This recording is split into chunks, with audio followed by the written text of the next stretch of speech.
Speaking of honeymoons ending, this Jonathan Majors. Wow. There's so much about it, so you just be patient with me. I've been waiting to even talk about it because I wanted to learn as much as I could. I'm still missing stuff. Admittedly, I'm telling you right now, I'm not going to get this right. There's so much media around it. I don't even mean coverage. I mean actual there's a tape of him being recorded. There's CCTV of them. There's a lot going. There's body cam footage. There's a lot to distill. I felt like I was part of the jury. You know what I mean? I was like, damn, how do I stay impartial? All of this looks so bad. You know what I mean? Like, you take the CCTV alone.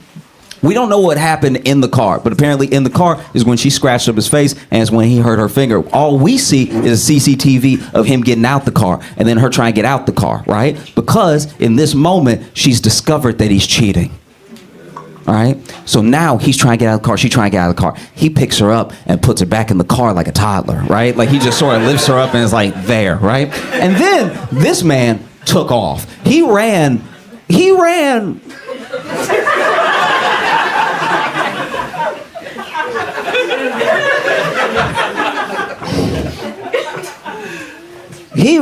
like it was the full caution sign. That's the last time I've seen somebody have a foot that high and a head that forward. And my man was over here like, huh, like he just fully running. And that's how you can tell he cheated too, because he running like a cheater. He running like, no, I gotta get out of here. I can't be here right now. She saw a text message, you know? And then she took off and she ran after him. And she caught up. And that shocked me. She caught up. This nigga trained for Creed 3 and she caught up in heels like it was nothing. That's crazy. I didn't know getting cheated on gave you superpowers because this dude is booking it and she right behind him, clickety-clacking it in those heels, trying to get that phone, right?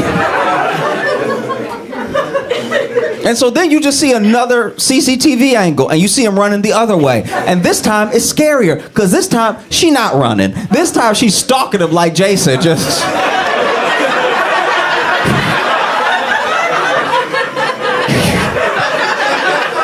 And she a little drunk too, so she looked like she gonna fall. I'm like, he really doesn't need to run anymore, but clearly he did. She still caught up to him. This man ran his knees off and she just over here...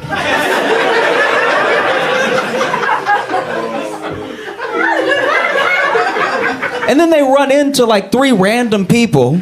And then she did the thing that I think a lot of people do when they're in like the midst of like, maybe they're a little drunk. They just found out they got cheated on or something's going on in their relationship or something. So she meets these 3 people who don't know them, who do not, I cannot stress that enough, who do not seem to know them at all. And she's like, well, fuck you, I'm gonna hang out with my new friends. And then she just becomes these 3 people's problem. And then John Major seemed to walk off, right? Seemed to just walk off into the night. So it's like that, take that video alone, right? It's hard to decide how you feel about that. Because in my mind, I'm just being honest, right? Just hear me out. In my mind, I don't know what else he should have done. Because everything he should have done happened before that night. He shouldn't have cheated.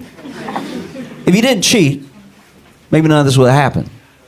But he cheated. I'm saying in the night in question, in this moment, he runs. He runs.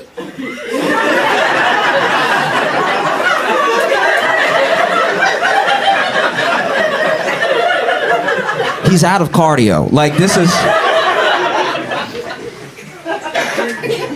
Like she clearly should have played Apollo Creed. If she tuckered him out that easy, then you go to the next day. Because the next day is when he finds her in the closet. Yeah, this dude comes home and he finds her in the closet. And look, Jonathan Majors is too big and black to find any white woman. That's that's astounding. The fact that because now he's the one that called the cops. To my understanding, he's the one that called cops being like, hey,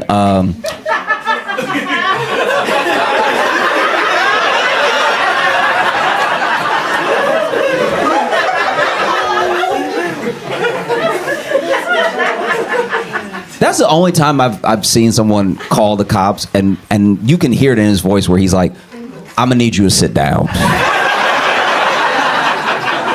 Before you send anybody, I need you to hear the full sentences I'm saying, because this is gonna look bad, right? And then the cops come, and then they lift her up and everything, and I someone can correct me. I don't know what happened in this particular part. It seems like she came home and she was like maybe changing or whatever, and then fell asleep in the closet because it's like a walk-in closet. I don't really know what happened there. But then you hear Jonathan talk about it in an interview that he shouldn't have done. This interview was a bad idea. I'm not saying I would have any good ideas if I was him, but I'm just saying this interview was pretty bad because they ask him, you know, how she sustained those injuries to her finger and all stuff like that. And then Jonathan Majors says, I wish to God I knew. Nigga, you were there. Like, I know you don't think you did it, but like, whatever. So then in the interview, they're cutting between his interview and then pieces about him. They're using scenes from him in movies. And then they use a recording where he is arguing with her, right? And this is a big thing for me. This is a huge thing. And I hope it doesn't spill out into the rest of the world because a lot of celebrities do it. And I pray that we don't get to the point where we're doing it. If you need to secretly record anyone you are dating, break up with them. Right? Like, please. Because this is my thing. Say what you want about her, say what you want about him. They clearly had a toxic dynamic. They had a bad dynamic from what seems like the start, right? And so for her to be recording him secretly means that she knows something's up with him. So leave, leave. And I'm not saying leave as if it's easy. I'm not saying leave as in you should just always feel safe to leave. I'm just saying you need to start coming up with an exit strategy, because then the recording is one of the worst recordings. It feels like right out of Law and Order, the recording. The recording is so damn bad. Okay, so basically, I don't really know the context of the recording. It sounds like from the recording that she came home drunk or she was acting up drunk or something like that, which apparently in their dynamic she had been known to do, right? So there's some, I don't even know if this is true, that maybe this is hearsay, but there was some instance where out of nowhere, one of the reasons a lot of people told him to break up with her is that she was drunk at a party one time. They had some sort of argument and she hauled off and slapped him in front of everybody, right? In front of everybody at the party, just, and like a real like, like telegraphed the whole shit. I couldn't believe he got hit. I was like, all that Creed 3 and you don't know how to box?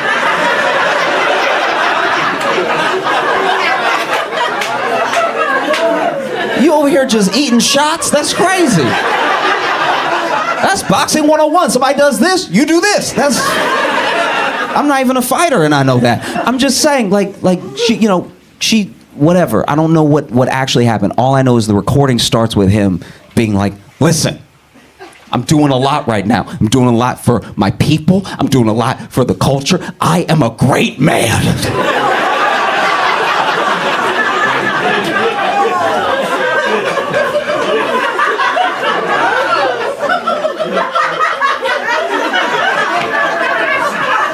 Give me a second. I think I can honestly say in a lot of relationships I've watched, especially like just straight relationships, there's a point where a guy feels, not even saying it's right, underappreciated for being maybe even a good boyfriend or good husband, right? And they will say something to try to stick up for how they feel in the moment. They'll be like, look, I'm a great guy. Most guys aren't like me out there. You know, they'll say something to try to save it. And in the moment, it always doesn't. It never sounds the way it's like in your head. it sounds like it's evening the playing field. Like, in your head, you're like, I can't believe you're coming down on me so hard. I'm a good boyfriend. I'm a great boyfriend. You know that? I'm such a good boyfriend. Your friends say I'm a great boyfriend to you when they don't think I can hear it, and I hear it, and I take that to the moon, and I'm using it now. That's what it sounds like in our head. What it sounds like out loud when you're in the middle of an argument is, I'm a great man. The fact that he actually said, I am a great man.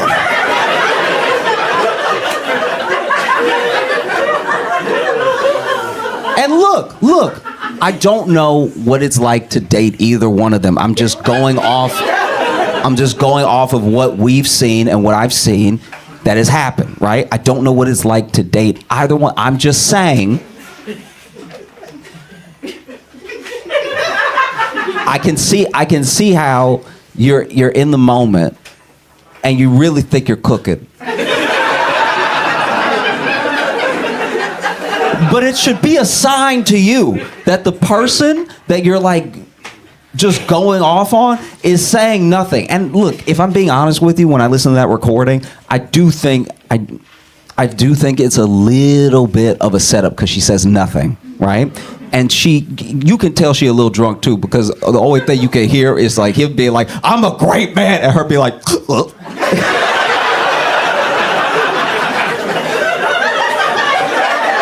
You know what I mean? Like if you listen real close, you can hear a couple hiccups.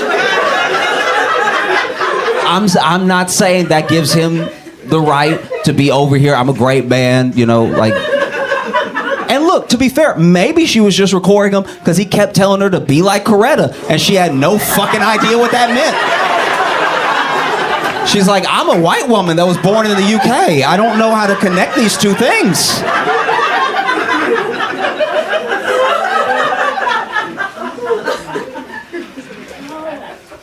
Be more like Coretta. And then in the interview, he's like, look, when I said that, I wasn't comparing myself to Dr. King. I was just trying to say that these are the people I aspire to be. And so if I'm gonna get there, I need someone like her to help me get there. And I'm like, all right, but you did say Coretta. Like, you know what I mean?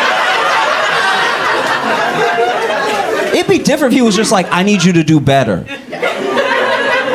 I need you to do better sounds, outside looking in, sounds completely fair. I need you to do better. I need you to do better than getting drunk at functions that I'm with that I'm trying to network. I need you to do better than slapping me in my face in front of a bunch of people. I just need you to do better. There's a huge amount of middle ground.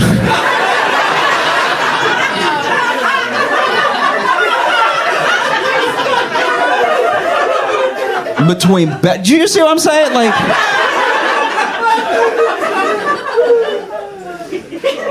it would be like my girlfriend being like, listen, you do not help enough around the house. I get that you tour, I get that you have shows at night, but I need your help around the house, all right? So when you're about to go, just take the trash out with you. That's a simple thing that you can do. Just take the trash out with you. Just do a little better. She didn't say, I need you to be Malcolm X.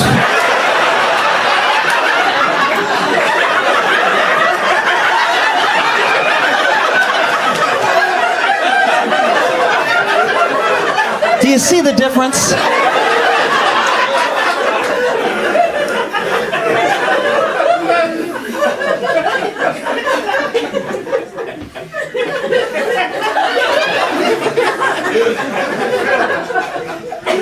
It's also just, I don't know, that the thing that really bothers me about Jonathan Majors is that he didn't make it. He made it.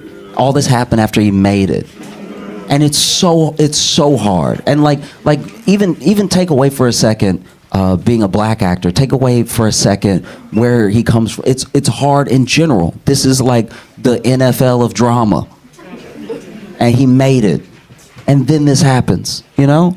And he has nobody to blame but himself. Just like it's a lesson to all of us. If there's something that you want more than anything else, you cannot let other things get in the way of that thing, especially when they don't bring you anything good, you know? And some people made it purely about race. I don't think that Jonathan Majors is a lesson that you need to date within your own race. I think he's a lesson you need to date within your own weight class, because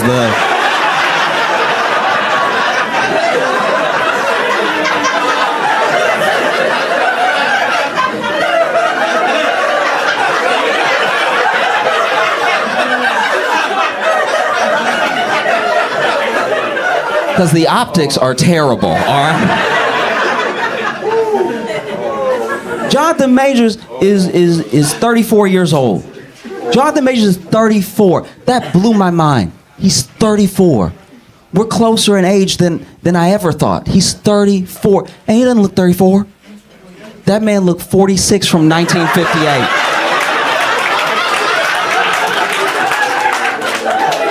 Every time I see Jonathan Majors, I'm like, he should be in sepia tone. And people, and look, I want to be clear for a second. A lot of people had a weird, and I'm talking about outside of all this stuff before any of it ever happened. A lot of people had a weird hate for him that I didn't understand, and they went out of their way to call him ugly, and they went out of their way to just like go with his features and stuff like that. I'm not saying any of that. I'm just saying he does look like a time traveler, all right?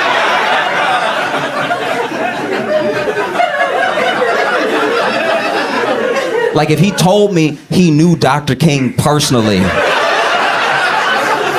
and that he had a time machine, I'd be like, no wonder you want everybody to be like a Coretta. You know her so well. I reflected a lot and I came up with a lot of New Year's resolutions this year. I don't normally do it. I almost never do New Year's resolutions, but this year I had kind of a bunch, because it just so happened I was really thinking about myself and life when the time came. And the problem with New Year's resolutions, the reason that they're so hard to keep, is that a year is a year long. If you could make a New Year's resolution and really only had to do it for like 3 weeks, you'd knock it out of the park. But there's something about the fifth Monday where you're like, again? No. And I think we should all cut ourselves some slack, genuinely, when you have trouble making your New Year's resolution a habit or sticking to it, because New Year's resolutions are as old as calendars. So as long as we've been keeping track, we've been trying to be better and failing. It's very human. And our New Year's resolutions, by and large, are things that we're gonna do or stop doing to stop hurting ourselves. If you read through history and you go back to the New Year's resolutions of whole civilizations, right? The Babylonians, the Romans, these people would have ceremonies, and usually a lot of what they did, a lot of their New Year's resolutions, was to appease their gods or the tribe at large. It wasn't just about them. And all of our New Year's resolutions, for the most part, are things we're going to stop doing or start doing to stop hurting ourselves. They had New Year's resolutions to stop hurting other people. You read back in history, there were just New Year's resolutions of whole tribes that were like, this year, y'all, we not gonna pillage. We were doing too much last year. We were pillaging over here. Not everything needed to be pillaged. We need to start focusing on us, all right? Even probably had a tribe leader that came up with a slogan, we not gonna pillage, we gonna be a village.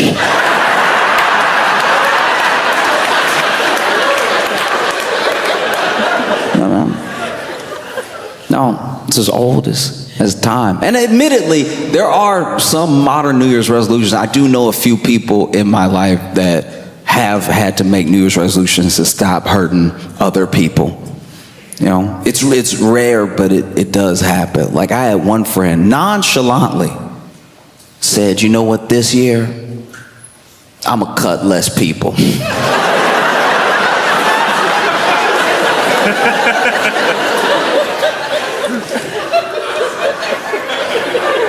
First of all, I didn't know she was cutting anybody. Second, your New Year's resolution is day one. Your New Year's resolution is to cut less. You didn't say none. None was an option. The year hasn't happened yet. You haven't even met who will be worth cutting, and you're still like, I might, maybe give them a pass. Said, I'm gonna cut less people, and I was like, what do you mean cut less people? They were like, oh, you know how it is. I hate being asked or told if or that I know how something is when I clearly have no idea how it is. Oh, you know how it is. You go out and somebody press you, and next thing you know, you holding the blade on you. It's like, what life do you think I'm leading? What life are you leading? When are you doing this? I had a couple of New Year's resolutions. One of them was to focus on my health, which I'm already regretting. Genuinely, because this is my thing. When you try to focus on your health in the beginning of the year, you really think you're going to do it. And that's why I'm making a New Year's resolution. If you tell me what I'm doing wrong, if you tell me what's wrong with me in like September, I'm probably going to be like, then I'll die. Sorry. I like doing that. But if we're starting a new year and you're like, don't do that, I'll be like, okay, I'll try, right? No. But the problem is when you focus on your health, you have to go to the doctor. And going to the doctor is a little bit too exact and final for me. If something's wrong with me and I'm telling a friend about it and we're just sort of going back and forth spitballing about what it could be, it's almost kind of fun. You're like, maybe it's that. Oh, maybe it's that. Let's Google it. Oh, we shouldn't have Googled it. You know what I mean? But when you go to the doctor's like, no, you sick. No. And basically, I had to go to the doctor pretty early because, it's embarrassing to admit, but I feel like if I'm open, if I'm vulnerable about it, then it'll hopefully remove some of the stigma, okay? I had to go to the doctor because too many, I would even say most, of my farts were whistling.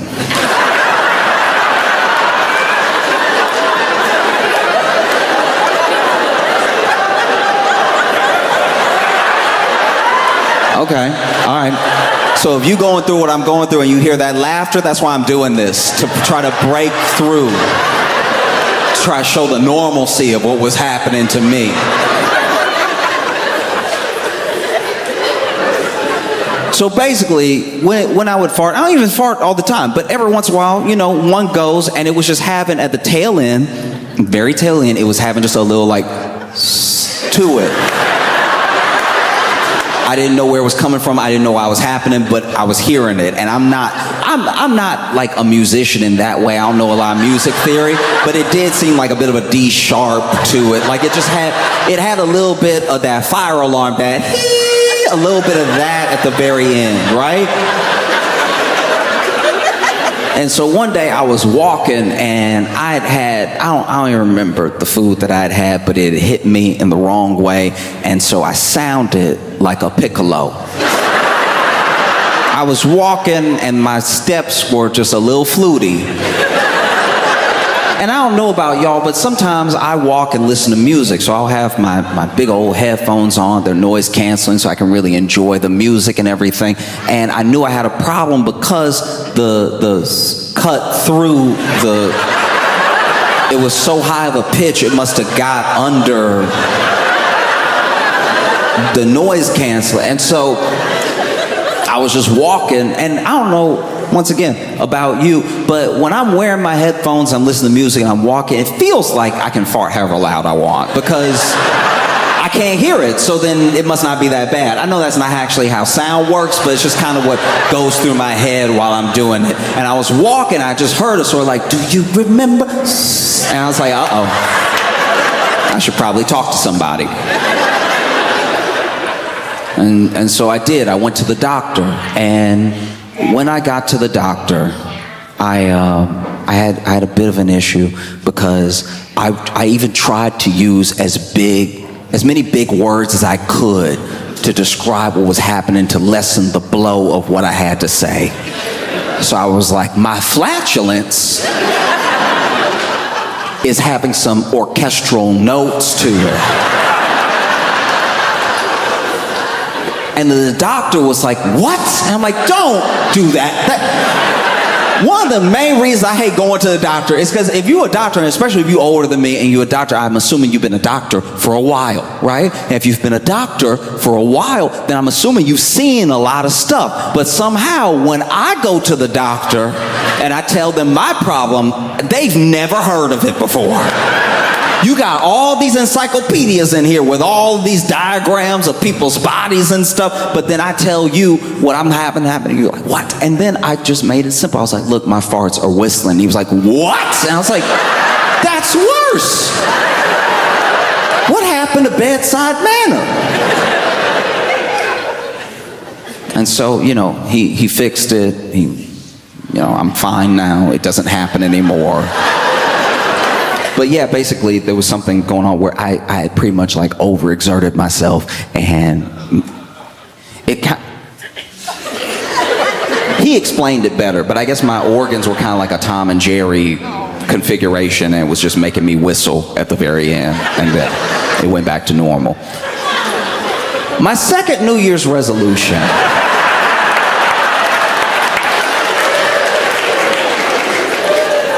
was to be very mindful about what I do and say on a podcast. Now, I'm not perfect, but this has been the downfall of a lot of people. I'm not even saying that there's never going to be a podcast where I talk out of pocket. I don't know.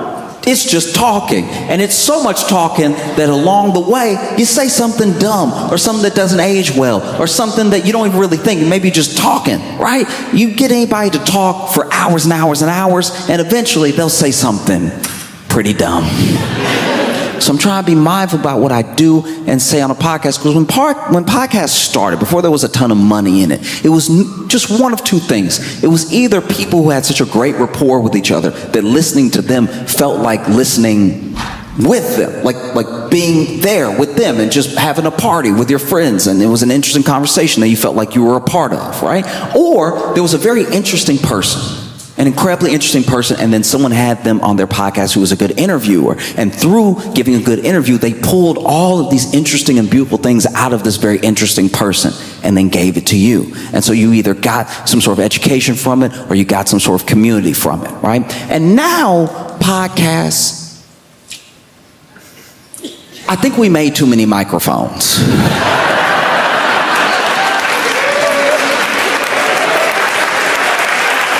Because now it's a genuine mess.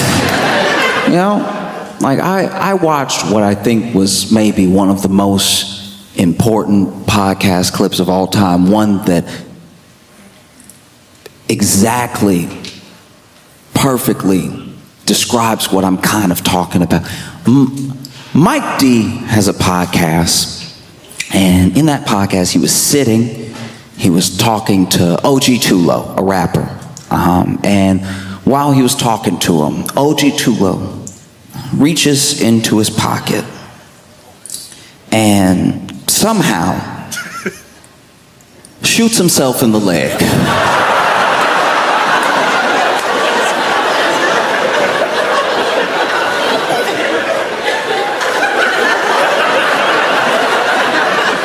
I'm encouraging everyone to watch this clip because it's truly one of the most important moments in podcasting ever. I had so many questions when I saw this man shoot himself in the leg. First of all, what gun is little enough? But also, what pocket is big enough? Because you can't see a gun. He's literally got his hand in his pocket, which means there's a gun and his hand in his pocket. How deep are these pockets? They're like optical illusions. This man reaches into his pocket, and I want to be clear here, okay? OG Tulo and Mike D, they weren't having some sort of argument. Mike D wasn't coming at him. It's not like he was reaching in his pocket to grab his gun. If anything, it looked like he was reaching in his pocket for something else. And can I just say, don't put your gun in your pocket. But if you do, make sure your gun is the only thing in that pocket. Please do not put your gun and your keys in your pocket. I'm I'm begging you not to put your gun and your phone in your pocket. Because this man looks like he's trying to move the gun. When you rewatch it, I've watched it 2,000 times. It looked like he's trying to move the gun out the way to get something else. And I'm telling you, it's not worth it to have your gun and your gum in the same pocket. This dude reaches into his pocket. Bam! And then Mike D, who's sitting across from him, Mike D goes, "Who shot who?"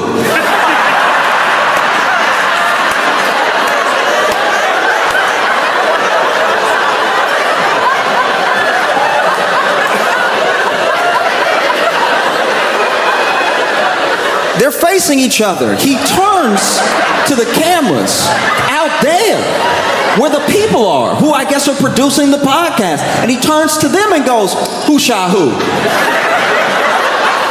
Somebody got shot? Sir, how often are people shooting each other at your studio for the first question to be, "Who shot who?" He didn't say who shot who as in like, "Oh no, a gun went off." He turned as if to say, "Y'all, we are trying to do something."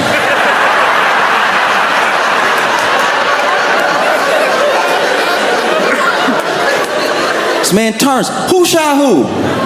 Somebody got shot?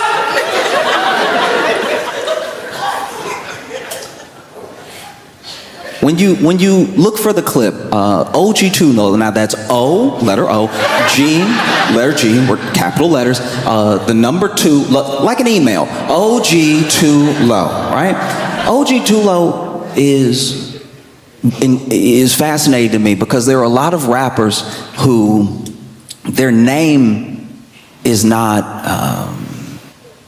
it's not true to who they are as a person, right? But to his credit, OG2Low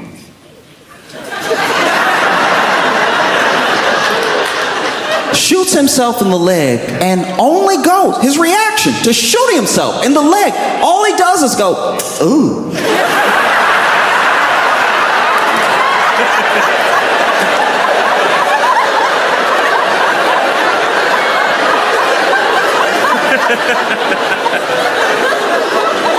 This man doesn't cry, he doesn't freak out, he just makes the face you make when you drop a casserole, just, ooh. You know the face you make when you get caught coming home after curfew, you in the dark, you think you made it, then the lights come on and you're like, ooh. He makes the face you make when there's like two people arguing out in the world and you don't know either one, but then one of them is like, "That's why I took your man." Ooh. This man simply goes, "Ooh." And then a person behind the camera calls out and goes, "Low, you good?"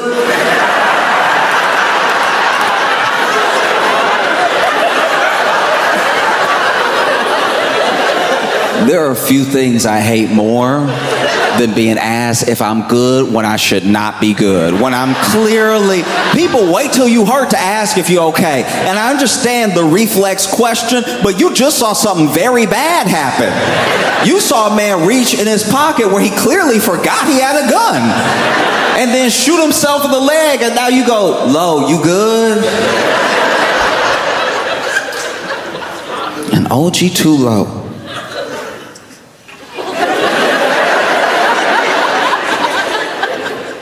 simply says, "I think."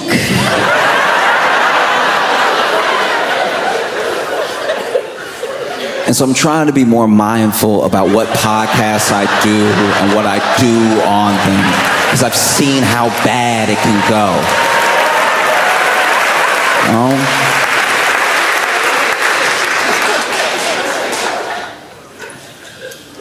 Another thing, another New Year's resolution I had was to take better pictures of my male friends. Okay?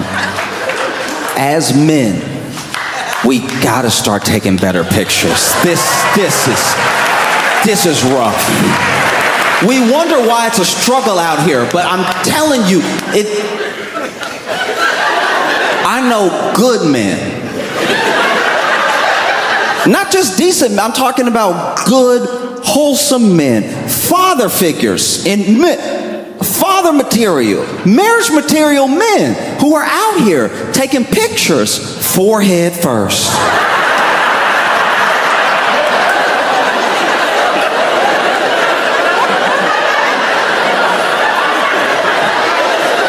I'm talking about forehead presented, forehead shiny,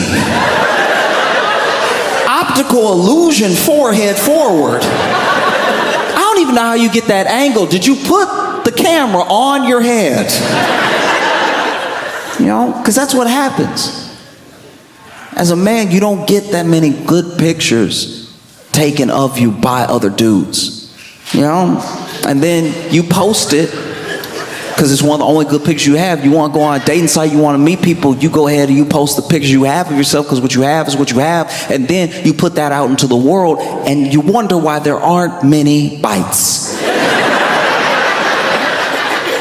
There aren't a ton of bites because when people are scrolling through your pictures, you look blurry. You look like if they met you, you would only be a memory, you know? You know what I'm talking about? You know that wave look when it's like, it's almost a good picture, but there's that movement at the end, so you're a little blurry on one side. Will she be dating a ghost? Who knows? We've got to start taking better pictures of each other. And I know it's hard. I know it feels weird to like take, because women are so good at doing it for each other. They'll take incredible pictures of each other. It won't even be picture day. It'll just be some good lighting in a random place. They'll be like, hold up, stop. Let me get you. No. Pose, quick. Yep, see, this is good. You know?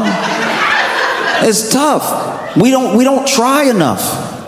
We don't try. Even if you muster up the courage as a man to know that you look good that day, and you ask your boy to take a picture of you, as men, we get too uncomfortable trying to make each other look good. Like you're scared to try to make your boy look hot. Even if you're looking good, bona fide, looking good, anybody can see it. You're dressed well, shaved, everything, right? And then you hand the phone to your boy, he's like, got it. That's not helpful. You didn't get it. You didn't get it. That's why when I post the picture, I look like smoke.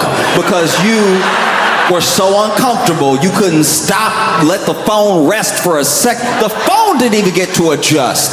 Do you know the technology we have in our pockets? And the phone was like, I didn't get that at all.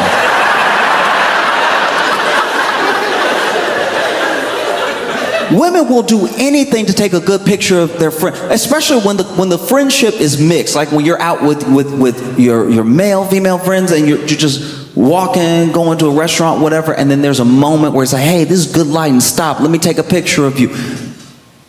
I've seen work put in.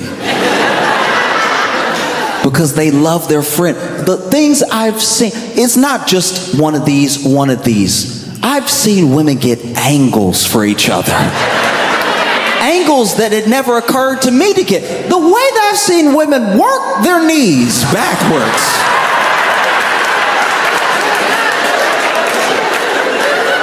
No, you be still. I'm good. You be still. That's it right there. That's it.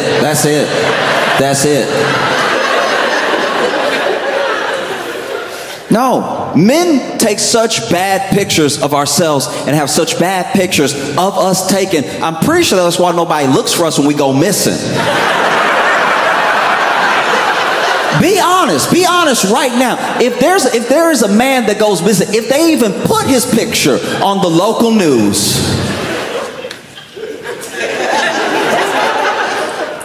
it's the worst picture of him if it's not a picture from high school. If it's not his high school picture with that bow tie or whatever, it's just him being like... And then you see the picture and you're like, I think he did it. I think he kidnapped him. That's what happened. I solved it. We don't need to look. We don't need to look. That's why when you put a woman's picture on the national news, it's any picture. It's just a picture of her that's recent. And people are like, huh? Find her! Because it's a good picture.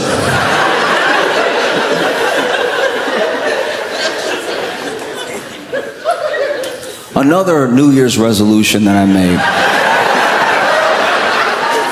was to start making, how do I put this? I want to start having manlier mannerisms. The entire time I've been alive, I've just been moving the way I move because it's what feels natural to me in the moment, but I'm seeing every once in a while there'll be someone that comes into my life that shows me that actually, maybe not this way.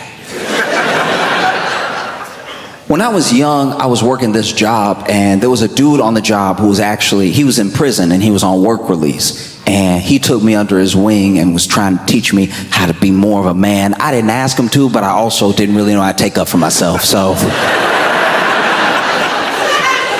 I would do little things and he would try to correct those things for me, right? And I remember one time I walked in the room and it was pretty stinky. And because it was stinky, I tried to waft, in front of my face, like waft, like you would when it stinks. You're like, ooh, it's stinky, right?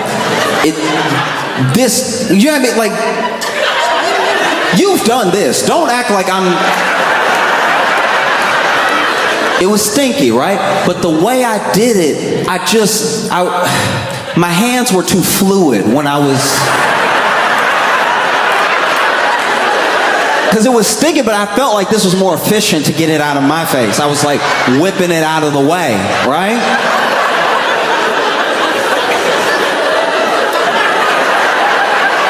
And he saw me and he was like, stop doing that. And I'm like, what? Why? And he's like, your hand looked like a whisper, dog.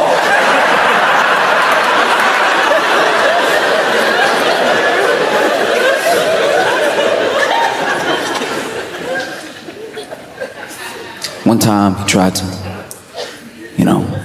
dap me up, but he had big hands. And so when he did it, I'm not gonna lie, it hurt. And so I pulled my hand back, and I pulled my hand back like,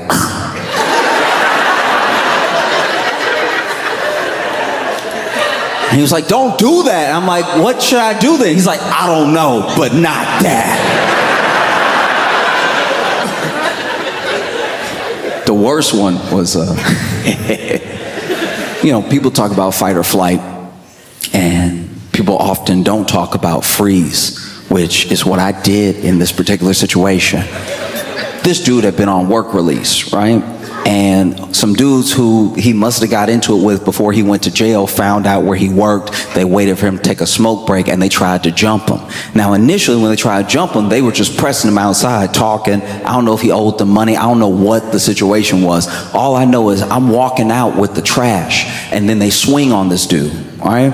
And then he, by himself, fights off both of these dudes. And he's not really losing or winning, but he'll take one to give one, and then he'll get one good enough that they back up a bit so he can focus on the other one and then go back to this guy and everything. But then at one point, my man, he gets clipped. He gets clipped by one of these dudes, right? And they have him with an uppercut, and he goes backwards. And I'm not proud of it, but it was my genuine reaction. When he got hit, I did go.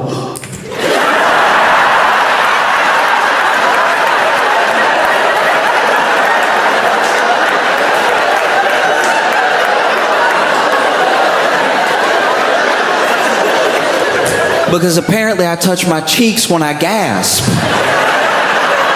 I didn't know that about me either, but nothing had happened to make me gasp in a long time. So when it happened, I was like, ooh. And people look at you different. When you do like a full Macaulay Culkin, when you hit them with the Macaulay,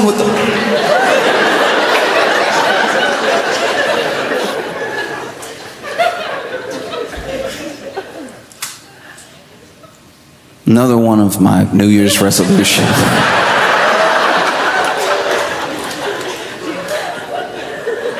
is to take a break from Facebook Marketplace.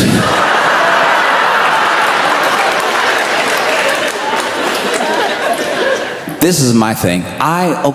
It's not even that I'm buying a lot, it's just everyone that I seem to buy off of on Facebook Marketplace is I'm never meeting them at a good point in their life. Right? So when I meet them, there's a whole energy to it that doesn't feel like just regular commerce. As an example, I went over one time, I needed a bed frame, so I went to purchase the bed frame. Facebook Marketplace, I show up, right? I've already paid, and I show up to pick up the bed frame, and it's not as if I came there to make a friend. I wasn't trying to sit down and have tea or something like that. I really was there to pick up the bed frame and be out. But the way I was being rushed the entire time was making this start to feel like some stolen goods. Do you know what I mean? Just I'm like, all right, so can I help you put it somewhere? Do you have a truck or do you have something? I was like, oh, okay, all right, calm down, right? And then while taking the bed frame, there's a piece missing, and so then they go to get this piece, and when they go to get the piece, there's a truck that pulls up, and then when they walk back out, they're like, oh no, and then this guy gets out of the truck, and he's like, Amy, why? Why? And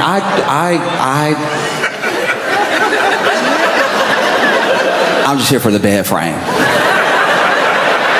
He's like, Amy, why?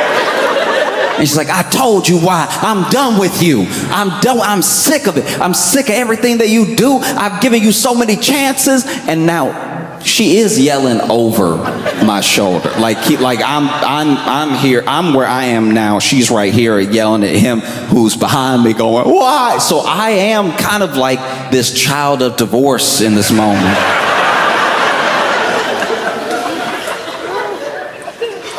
He's like, why? I told you why. No, but why, Amy? Is it him?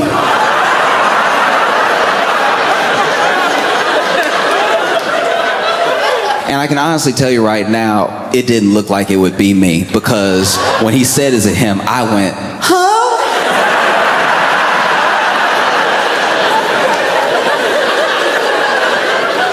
And then she went, what? No. She didn't have that.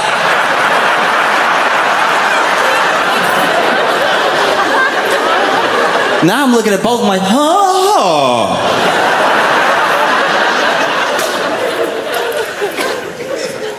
And they clearly had some stuff to work out, and I was very uncomfortable. I couldn't get the piece because she was still looking forward. He was crying, so I left the bed frame.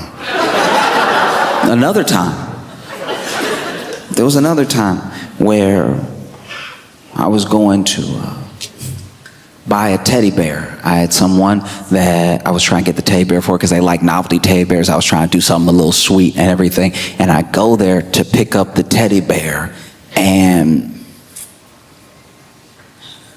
not everybody posts the dimensions of the item that you're buying, but when I get there, the teddy bear, my size, right? So way bigger than I was expecting. The teddy bear is like a 5-foot something teddy bear, and this particular teddy bear, which was apparently like novelty because it was made like handmade and everything,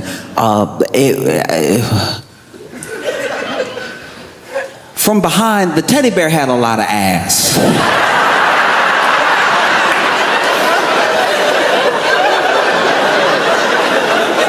Like a twerkable amount of ass. Like it was cheeky. And so, you know, I'm trying to pick it up, and it weighs a man. And so I was like, okay, maybe not. Because now, even if I give this as a gift, 1, it's too big, and 2, I'm gonna have to explain what's happening back here.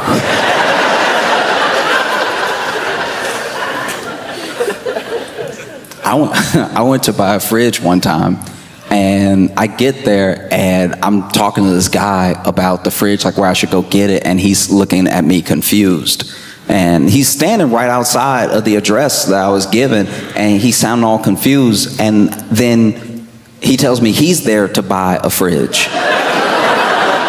And then homeboy opens the door and basically invited us both to go ahead and haggle in person over the fridge. I was like, that's insane. We had a price. We had a price that we agreed on, and the other guy was like 55. And I was like, you're not helping our case at all. You're not a good negotiator. I went to buy a couch. This should have been plain and simple. You're moving, I need a couch, you need to get rid of a couch, we're done.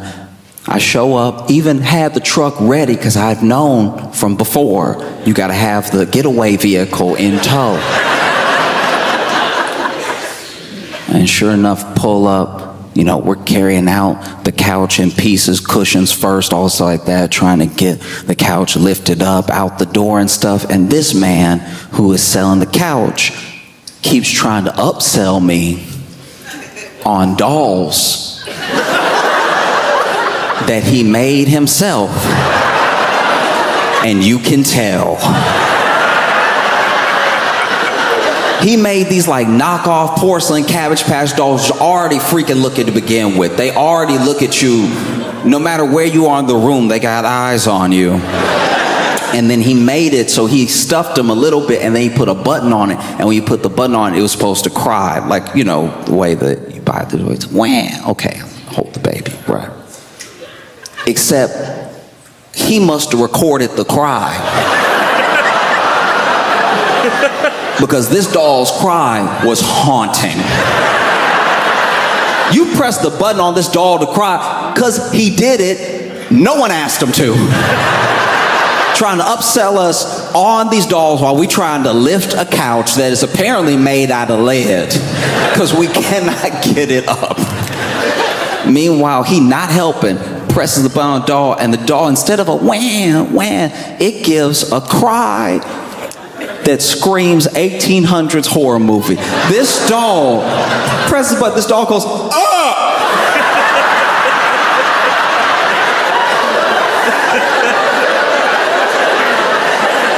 I'm doing that because he made so the mouth open.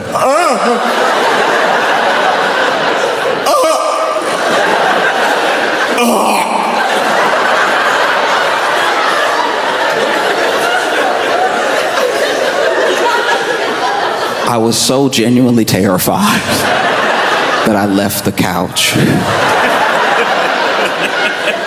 That's why I need to take a break from Facebook Marketplace, because I don't really leave with my items. It is very important. It's very important that you take care of yourself, especially now. People try to make you feel bad for engaging in self-care or just looking out for your own well-being, your sanity. It's important to take care of yourself. Especially, I tried to take care of myself off and on, and it rarely goes well.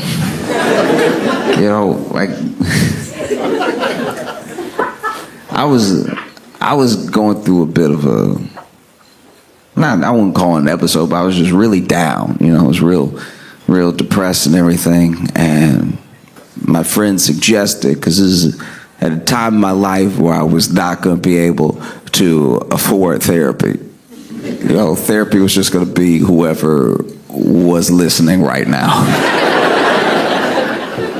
And so my friend suggested, he was like, hey, I've been reading a lot about this. If you're around a pet, like maybe you don't have the means to take care of a pet right now, but if you're able to be around a friend's pet or something, it boosts your mood, like releases endorphins and everything, you should try that. Come over to my place. I have a cat.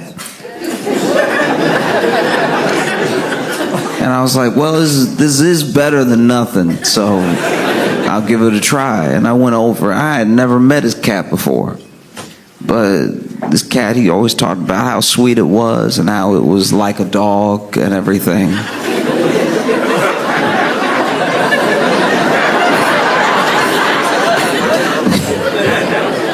Yeah, somehow, yeah.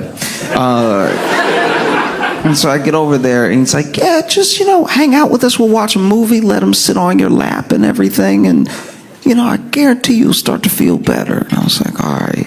And I appreciate him even trying to help me. And so I was sitting there, and sure enough, the cat jumped up on the couch. And he was he was telling me everything the cat was doing while it was doing it and why it does it. It was just the worst version of David Attenborough I've ever seen in my life.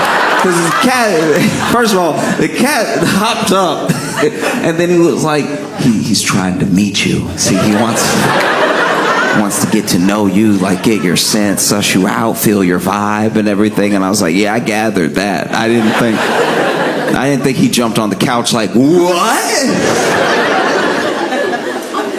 The cat jumped on the couch and starts walking around.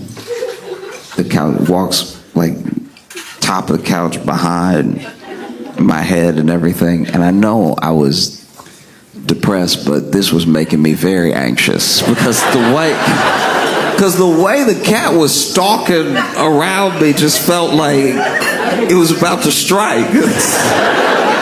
You said this was a lap cat. You didn't say anything about like looking over my shoulder, reading my text messages.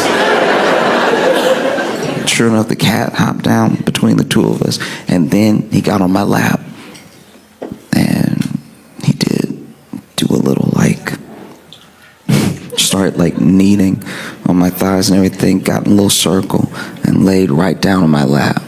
It was very sweet, and we started watching the movie and everything, and then I was asking, because I've been through this before.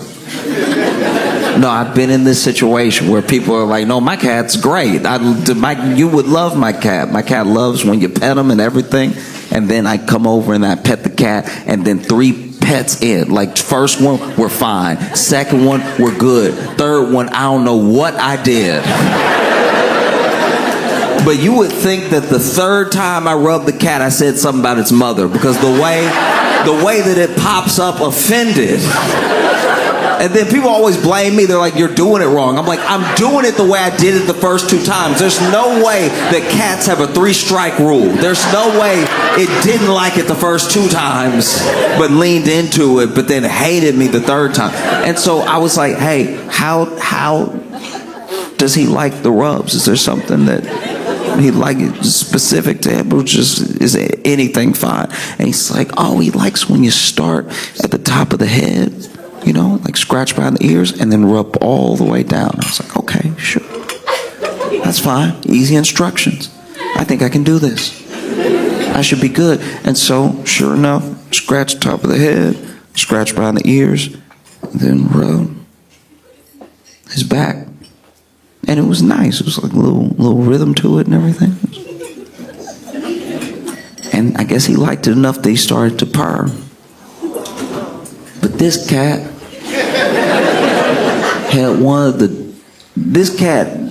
had the most bass in his voice I've ever heard in a cat. This is very upsetting. Because the cat didn't I was expecting a little like, meow. You know what I mean? Like just something subtle. This cat,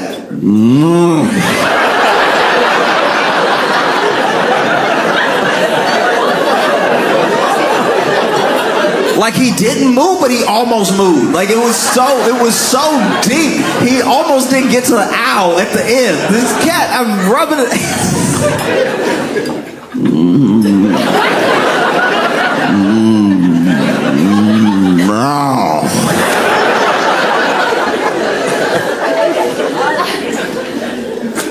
And I'm not gonna lie, the second time I heard it, my hand stopped right where it was. I was like, nah, I feel like you making me uncomfortable right now.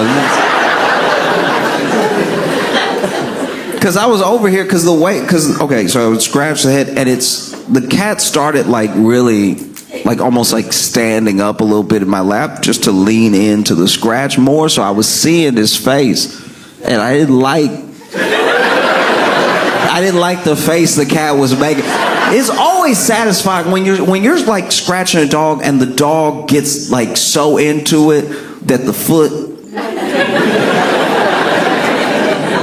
get like uncontrollable. You're like, I'm getting them. It's always like cute because he's like, he like short circuits. This cat was like,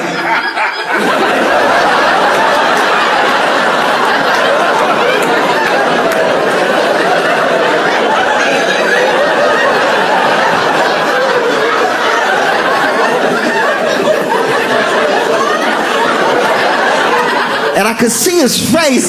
So I was like, should I keep going? Like, I feel like I'm hurting him. Like, it's like, no, he loves it. He loves it. It's like, maybe he loves it too much. This is upsetting. It's like, dog, I think you got a pet demon. There's no way that this is a cat. And so it helped, but it didn't help. Yeah, I mean, like I came there depressed and I left confused about myself, about that cat. Because in my head, I'm like, what? Why would it make that face? You know, you go through this spell where you're like, what is it? And you also don't know where it comes from, because I'm sure some of it was like where I was in my life in the moment. Some of it was like, you start doing something, like even in the pursuit of comedy, you start doing something with the hope that one day you can do it well enough that more people can enjoy what you do than just you. You know, that's like the hope for every creative endeavor. It's like, obviously, whether you paint, whether you act, whether you do music, whatever it is, it's like you make this thing because you would like it to exist in the world, and then you hope that other people enjoy it. And along the way, especially when you're starting out, especially when you just don't have that thing yet where you can close the gaps and put it together to bring something that's real to people, and you're in the pursuit of that, you can lose confidence sometimes that, like, maybe I'll never put it together the way that I would like to. And maybe that's a little bit of where I was at.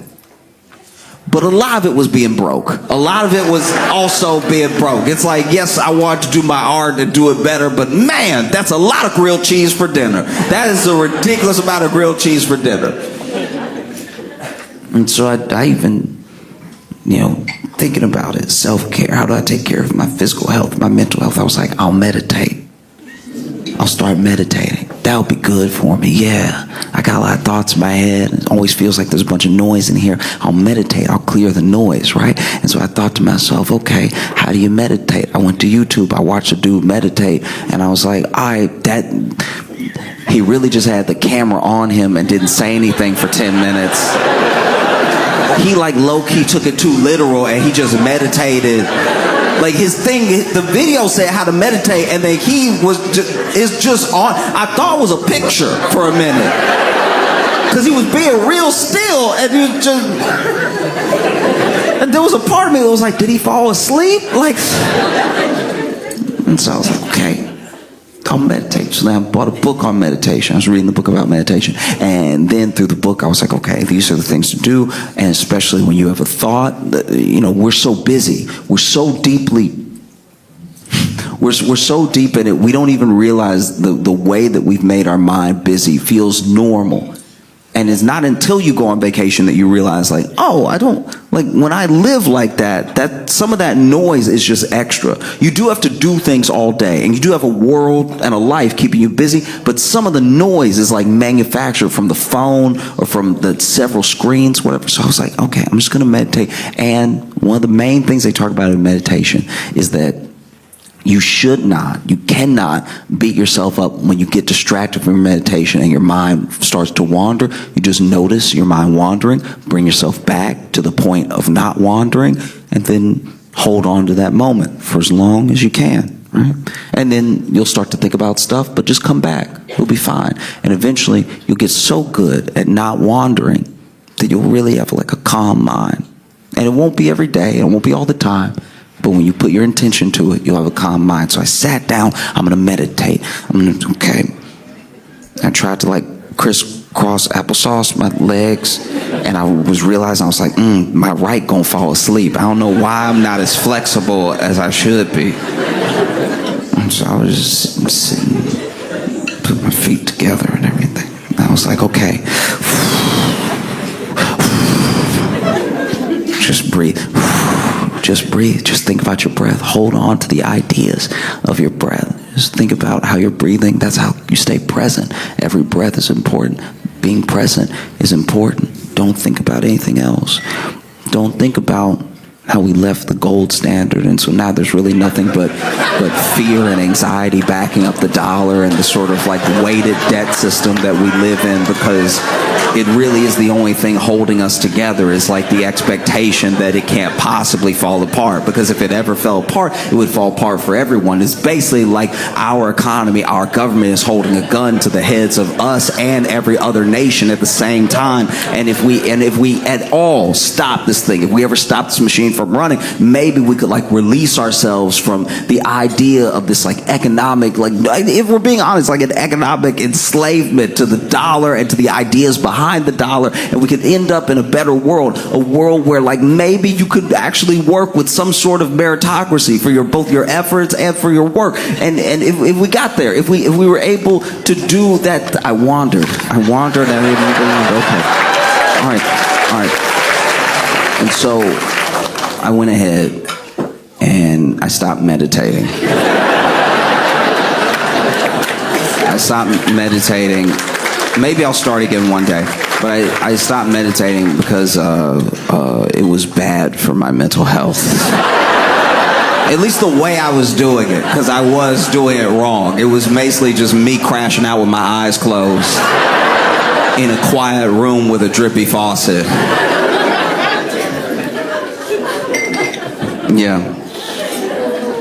Yeah. So then I was like, you know what I'll do? Maybe I tried to take care of myself, mental, inside, everything. But maybe I just need to go get a massage. That's what I need to do. But when you're young and things are cheap, you know what I mean? Like if something's like $8, you're like, oh, that must be a good deal if it's $8.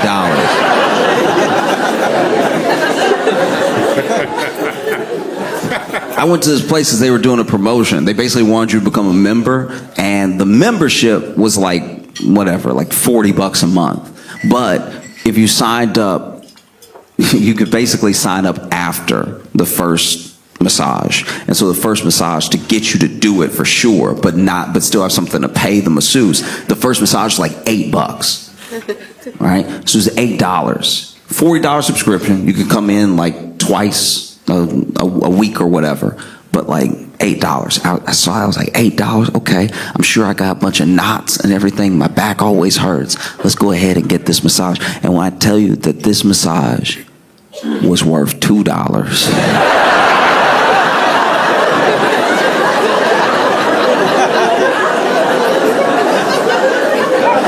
it was worth exactly $8, all right? This is one of the worst beatdowns I ever had in my life. I've literally squared up and lost before, and I didn't get beat up the way I got beat up in here. Because, okay, they clearly gave me the person who was like, you know, training or something.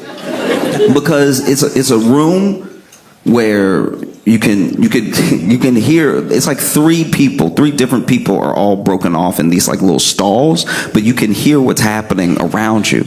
And so I can hear the dude, anytime he speaks, I hear it, right? Because I also don't really understand the tiling and everything. I don't know what this place was. This is like clearly like a Mexican restaurant before it was. Do you know what I mean? Like I'm almost positive they kept the tables and I'm on one of those tables. Because the table was not comfortable at all. The table was built like a sturdy table built to hold a platter of food. And so I'm laying at the table, and I knew these weren't tables made for like a masseuse, because you know how when you lay in a massage table and there's that place for your face and everything? Okay, they didn't have that at all. They didn't have that at all. They had cut a hole in the table. They had cut a hole in the table, but they had just put these like kind of like plushy napkins around the hole in the table, so I can still feel how sharp, because they cut the table with carpentry. Like this wasn't smooth at all. And so it was a clean cut, but it was sharp. And so I'm laying there, you know, face pushed against these pillows, pushed against this like circle of wood. And You know how when they're training at a barber shop, the haircuts will be like $2 because like they don't know what's gonna happen either, right?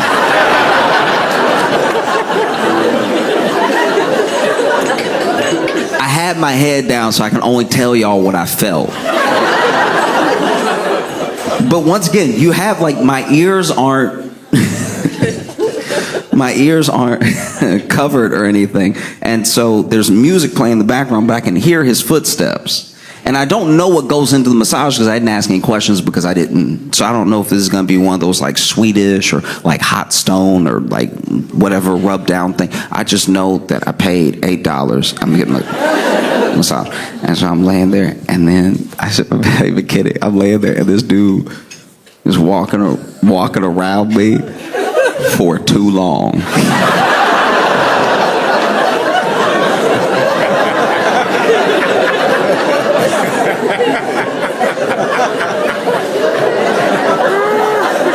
This dude walking around stalking me, all right? Stalking me like prey. And then this was not a relaxing experience because the way he started the massage, like sometimes they start and they like, you know, like feel for certain points, like what, you know, what's tense, stuff like that. Or they touch you, you know, shoulders, back of the neck, something like that. This dude started.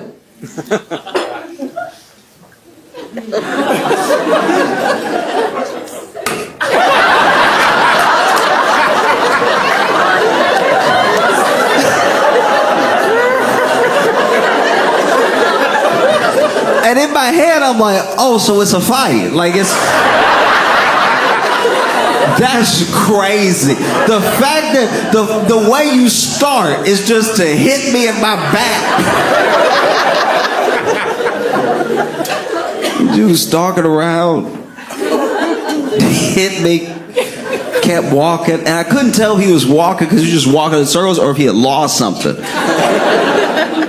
And so then, you know, he starts in and he's doing like the palm of his hand, working it around and everything.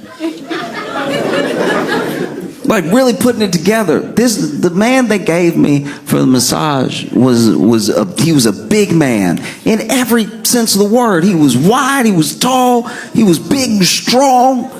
He was too big to be on me like this, like full weight and everything, just pushing on me hard and everything. Don't put me through the table. This is terrible. And so then, and he got no rhythm to what he's doing. So then I'm trying to figure out when I can breathe because the way he's pushing me down, it's making my breathing sound bad. So then I'm just laying there, and then every once in a while I'm like, oh, and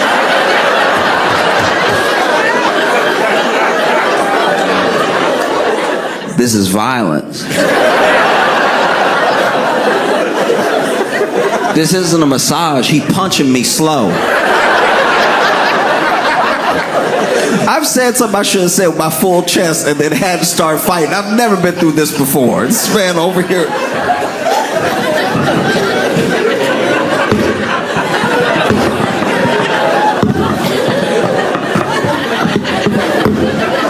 And I guess I've gone like enough times because I'm trying to hold it together because there's other people in this Mexican restaurant massage parlor. They full of tables because it's $8 massages. So I'm trying to stay tough because everybody can hear me. Last thing I need is finish my massage the same time somebody finishes their massage and they're like, oh, that's him. Like that would be terrible. They got us in stalls and everything, but still, and I don't want to say anything because nobody else is saying anything. Like the place is full. There's other people in here. And clearly they have like a $10 massage because I don't hear any problems out of anybody else. But I was over here. Then finally, this dude, this is how I knew he wasn't professional. This man leans in, as you know, checking on me and everything, because they do this sometimes. And you know, they're supposed to whisper because it's supposed to be a serene environment and everything. And instead of asking me like, is that too much pressure, or would you like a bit lighter, or are there any places you'd like me to focus on? This dude just leaned down next to me And what was offensive too is that because I can see through the hole. You can always see through the hole, right? I don't have some sleep mask on. I can see through the hole in the ground, and I see his knee, so I can tell he's doing this. Like he's posted up next to me, and he leans next to me, and he doesn't check on me in a professional way at all. Just leans next to my ear and goes, "You good?"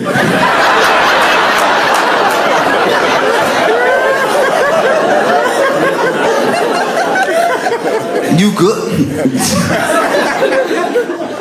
And so I was like, I'm still not trying to back down. He goes, "You good?" I'm like, "Yeah, I'm great."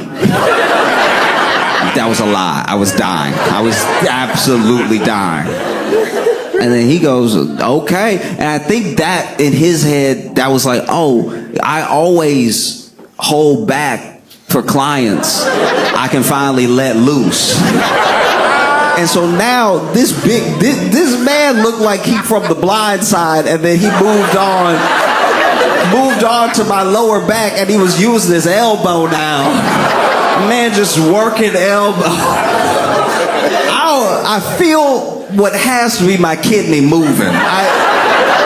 I feel like my kidney went to the other kidney and was like, "I'm gonna chill with you because things are terrible over there right now. There's no way I'm staying over there." So I felt something move, and I was like, "Whoa!" And I get because this one was so like involuntary. I was like, "Whoa!" And then he.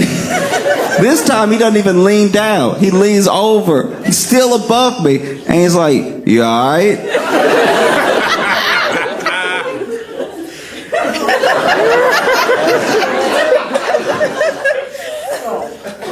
And I said, "Is that all you got?"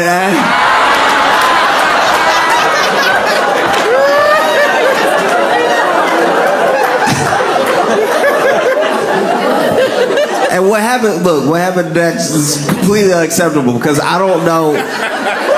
I tried to like extend some sort of grace in my mind of what happened next because once again, this is like a starting company doing like a terrible type of Groupon promotion. I don't know. There's no way they're going to stay in business with this type of model. This is insane, right? And because once again, they have the oils and stuff like that. I know he was supposed to be using the oil because eventually I'm like, we both can't be dry, sir. Like this, like. This man is massaging me with hands that need chapstick. This is crazy. My back getting torn up right now. My back is on fire, old chapped hands. And so then I was like, "Hey, do you have any?"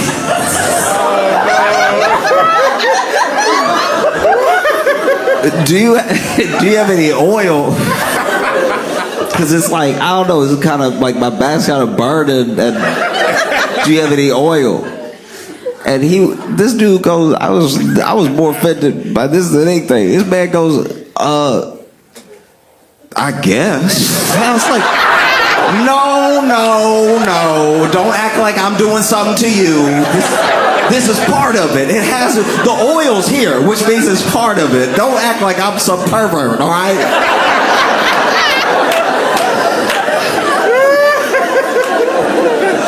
This dude goes to get the oil, and to this day, I don't know if this is intentional or not, but I think it was because I heard a slight pop above me before it happened, right? But this dude, one of two things happens. Either he really didn't like me, so he just decided to do it, or he slipped on the oil.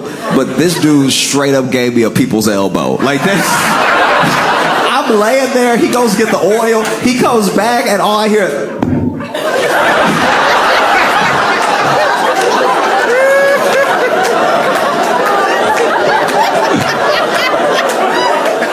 and I knew he was on the ground because I saw his foot through the hole. This man fell and almost knocked himself out.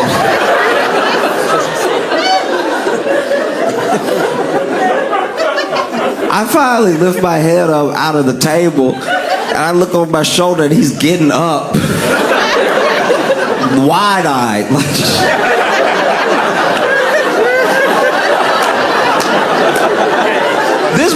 eyes were so wide.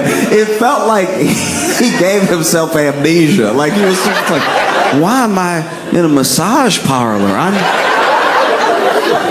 I'm a linebacker for the Ravens. There's no reason for me to be here right now. This is crazy.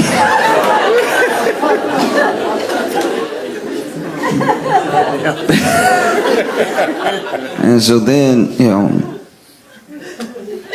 this dude stands back up. He's clearly shaking.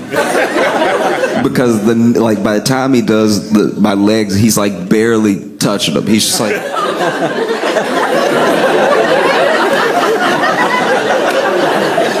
and he did this thing. This is the other thing. I knew this dude wasn't professional because I'm positive he ran out of stuff. He ran out of ideas because you could hear him whispering to somebody else where he's like,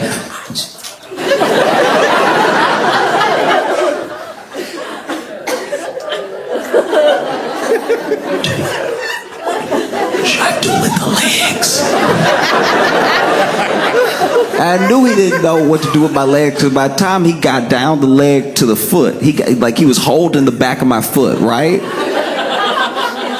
And he just wiggled my leg. I was like, nah, dog, you don't know what you're doing right now. Sir, don't wiggle me. Don't you dare. I'm a grown man, you're not gonna wiggle me. That's crazy. You try to do some self-care as a man and then out here getting wiggled.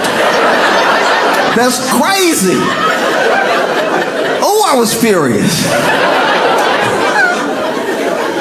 I was so mad. The only thing that calmed me down, right after I got wiggled, I got so mad, and the only thing that calmed me down was the fact that this place, this massage parlor / former Mexican restaurant, this place didn't pay for premium on the Spotify. So then I hear an ad for Casper mattresses in the middle of a cool running brook.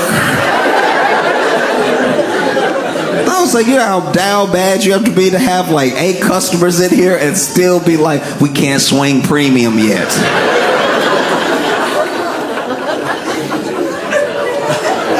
It's crazy. There are like 8-hour-long uninterrupted videos of cool running brooks on YouTube, and you still, whatever. And so then he lifts my leg by my foot and has it like bent over like this, stretches me like that on the table, and then gets to the toes, which I didn't need him to do. But this must be his specialty because it happened so fast. I didn't even get to say anything. I was about to be like, hey, you can leave the toes alone because I'm also ticklish. And so the last thing I need after the hooves is to be like,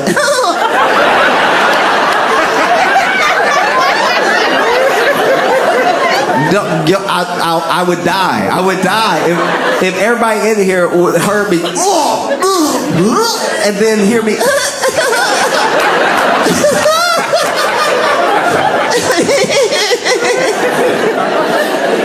But before I can say anything, this dude got my leg bent over, and then he starts like to, do something to my toe. And in my head, I'm like, he too strong. He gonna snap my toe right off. And to this day, I've never felt this sensation again. This dude, sometimes a masseuse will do something to each toe and everything, then move on to the other foot, do something to each toe. This dude went and popped all my toes. It was the only thing in the massage where I was like, oh, that's pretty good. Wow.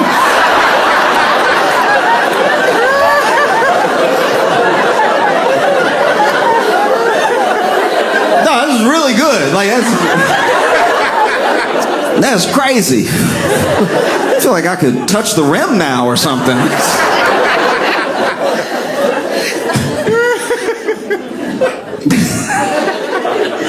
Dude lifted my other foot. All my toes popped again perfectly. I was like, he really does this as a technique. This is... just this was worth the $8, you know? You know, sometimes you have that thing in where you're like, oh, I had a little cramp, stomp it out or something. Popped all my toes a bit.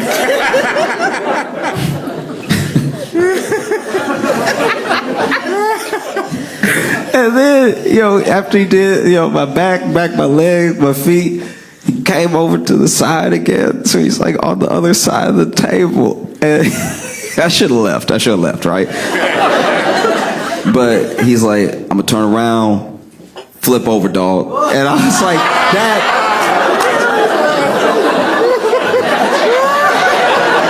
Come on now. You couldn't hit me with a sir, I'm a paying customer. Flip over, dog. No decorum at all. But here's the thing. The back, I thought he had ruined me, right? And then the legs, I was like, he doesn't know what he's doing. But the foot, I was like, that worked. Maybe he knows something else. Like, maybe I'm just fishing. So then I go ahead, I flip over, and then I'm laying there, and then he, you know, is doing my arms and everything. And he's like, massage my arm. And it felt like he was like learning in real time. I was like, this is not that bad, you know? Like, even with the shoulder, he was like doing a little bit of stretching and then like stretching over and then like massaging while he was stretching everything. I was like, maybe he's just a front masseuse. Maybe he just shouldn't do backs. Like, this is really good. And he had my arm over and was like, you know, doing a bunch of stuff. To the point where I was trying to, you know, relax at everything. Even had my head in the table hole. I was really trying to zone out. This is like the massage is ending, you know, it's half back, half front and everything. But he was doing such a good job on the front and he seemed to be so well versed at it. I was like, I wonder if the book, he just read the first half and the first half is front or something. Or he like dropped out of masseuse school, but he was real good at front and they were like, you gotta learn to do backs. And he was like, let me do my thing, right? But, you know, flip over and everything, and he's doing so good on the arms and stuff. And just when I had faith in him, he grabbed my hand and just wiggled my whole arm, and I was like, right before the wiggle though, right before it happened, it was such a stark difference between massages that I was like, maybe this is a different guy. Because I've been having my eyes closed as I flipped over.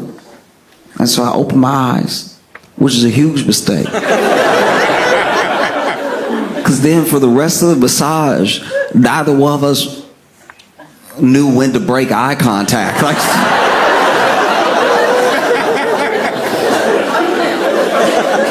I'm just laying there, eyes open, while he's over here.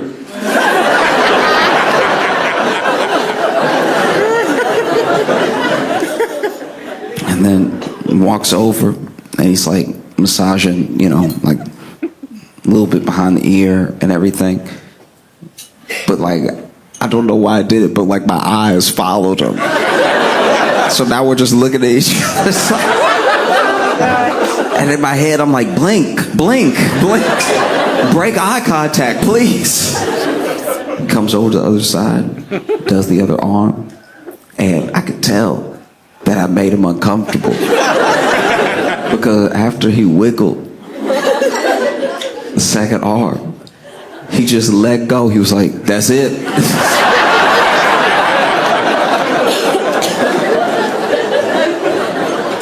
And so I walked out to reception, right? I was out there with reception and came out and they were like, how was your massage? And I was like, yeah,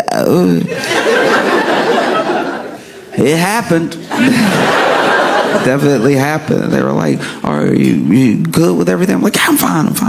Just, you know, like to pay real quick. And then they were like, do you think you'll be getting the membership? And I was like, I'm good. I'm all right. And they're like, okay. All right, you know, it's a good offer. And you come in twice a week, $40. The add-ons are half price. You sure? I was like, I'm positive. I'm good. And they're like, okay, well, that'll be $8. Would you like to leave a tip? Hey, here's my thing. If I'm being honest, in my heart, I wasn't sure I wanted to tip. But I also knew that with both of us living in Chicago,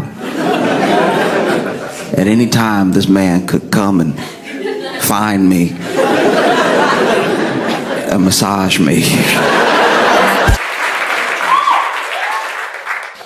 There was one day I went to visit my grandma, and there was like a big old like living room type area where people be watching TV or just chatting or reading a book or whatever.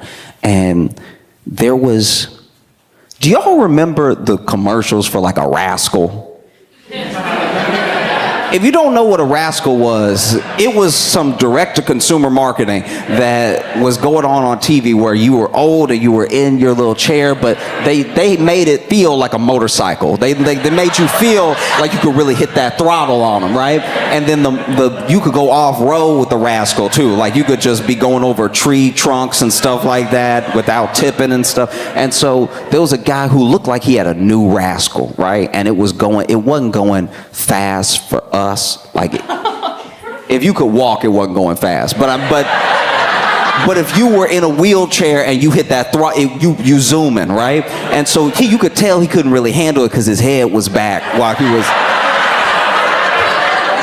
So my man's head was like all the way back. Like he really couldn't look up, and which is crazy because I swear he was going this fast. Like, but my man is like, right?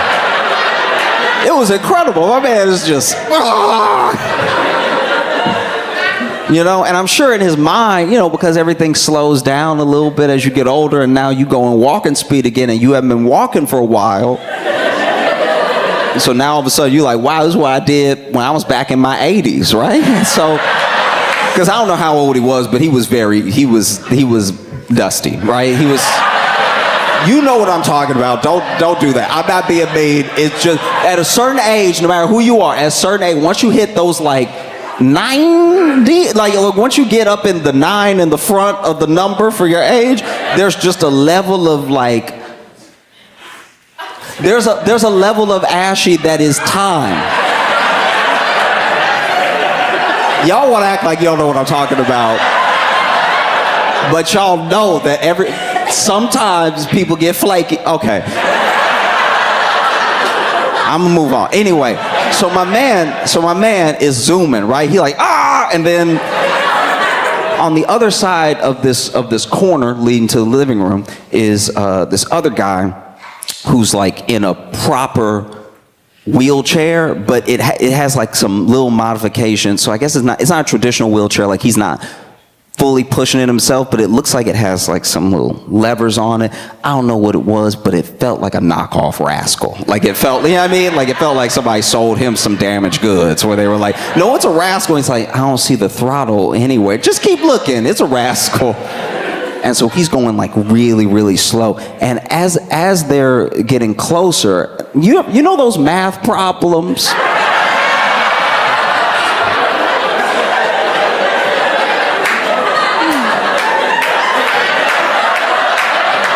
You know those math problems where like if a train, you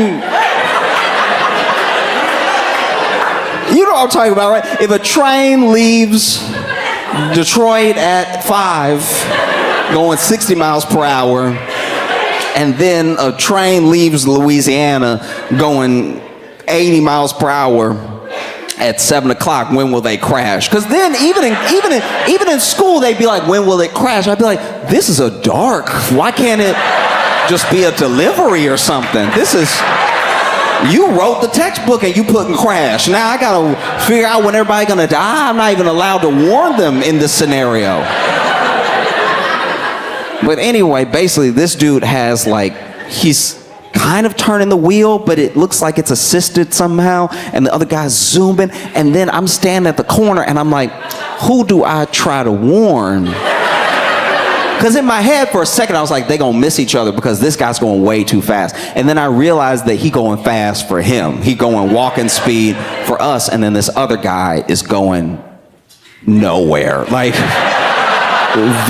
very, very slow, right? And then, I'm not proud of it, but it took me so long to make a decision because I was bad at math. It took me so long to make a decision that they did collide when they both got past the corner. The fast one hit the slow one, and he tipped. And he didn't tip. This is the worst part, actually. So he didn't tip, like his chair didn't tip, right? He just tipped from getting hit, and then he fell the rest of the way out. But while he was falling, he was hanging on. Like while he was falling, he was like, no! So he's screaming no, like he don't want to fall. And to be honest, I had time to get to him, but I was so shocked that this was happening. And so then he kept falling to the point where one foot was on the ground now. I was like, ooh, you should stand. You could stand up. There's still time to stand up. But then he had tipped like booty over knee, and then he was hanging, and then the chair was tipping to the point where I was like, the chair gonna fall on you. And then he just sort of let himself spill, but his butt was already on the ground, but he was still screaming like he was in the air. And then he finally let go of the little handle that was at the front, and then he laid back, and I was like, I probably could have done something.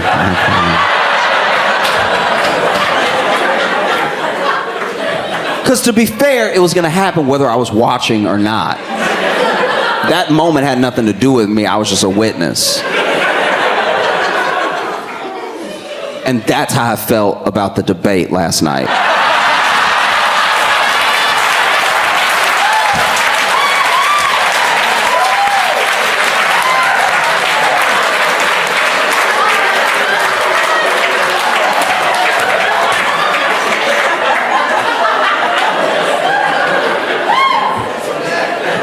Because whether you watched it or you didn't watch it, okay, I watched the whole thing. I watched it top to bottom, and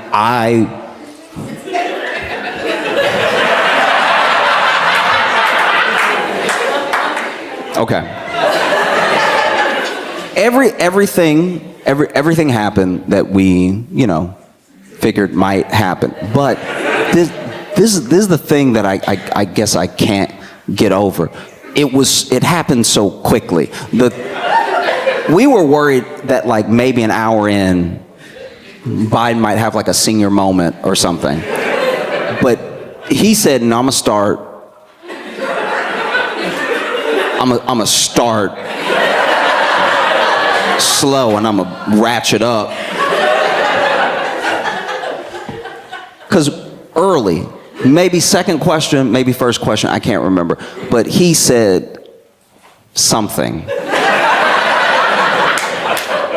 And he was kind of trying to get through it. And when he was trying to get through it, he started looking down while he was trying to get through it. And then he stopped talking.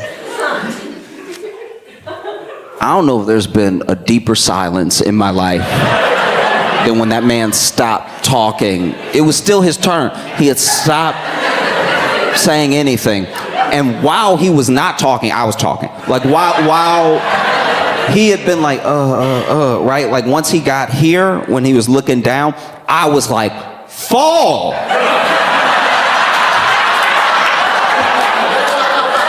Just fall! You'll clear this whole thing out if you fall right now. This man has had the nerve to fall every day, except that day there. I'm yelling at the screen, fall!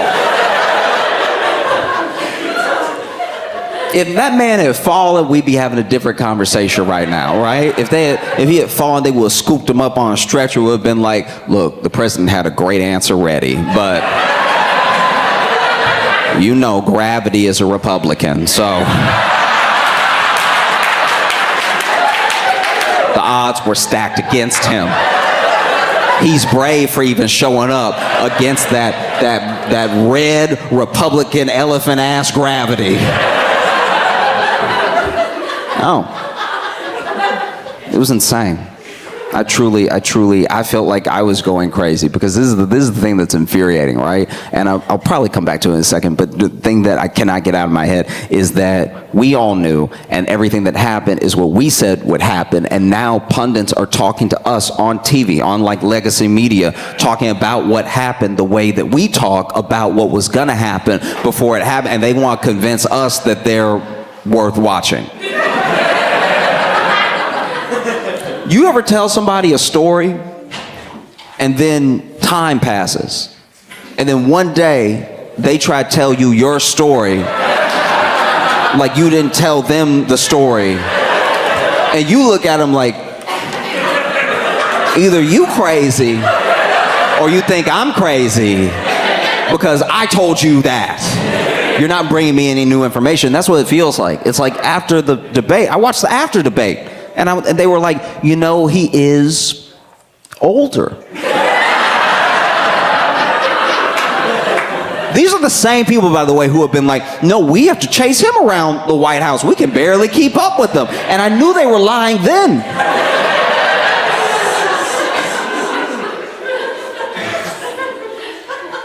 Because that's the thing. It's like he did so poorly. It fully distracts from the fact that Trump didn't do well either. But you know how, okay.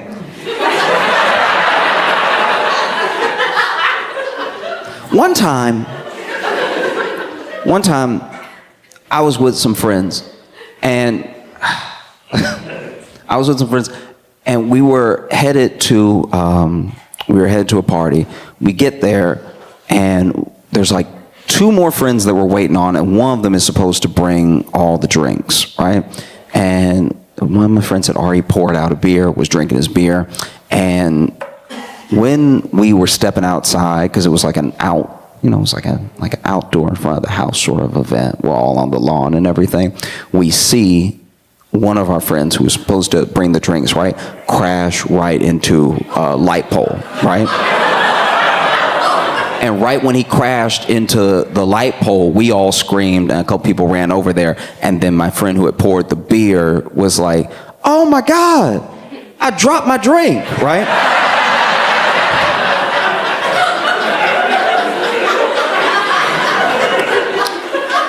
On its own, not good. In reference to something much bigger happening, nobody ended up caring, right? And that's how it felt. Like, it's insane. Like we are not crazy.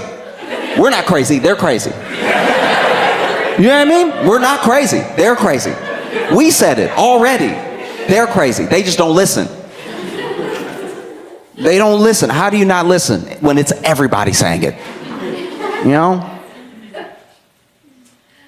Like, there was one time in particular where Biden was struggling to say something. And even Trump, even Donald Jail Trump,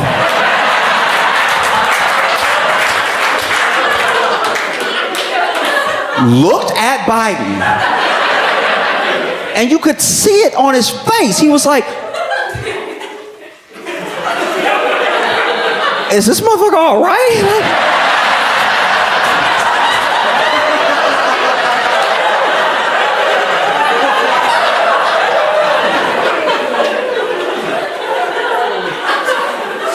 And you can tell because I've never seen this on Trump's face ever.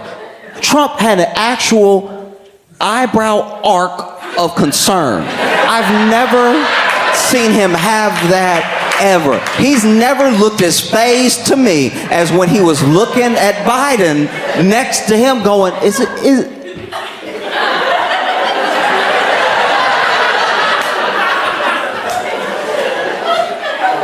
Like, it wasn't an act. Trump was genuinely wincing, which concerns me because he was the closest to him, which means something worse was going on in person close to him than what we even saw. We think we up close because the camera's zooming in. No, Trump hears him fighting to breathe.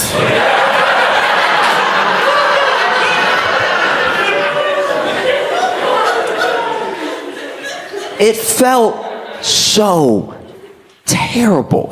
It felt like when you're a kid, when you're a little kid, and you get into it with another little kid, and they're bullying you, right?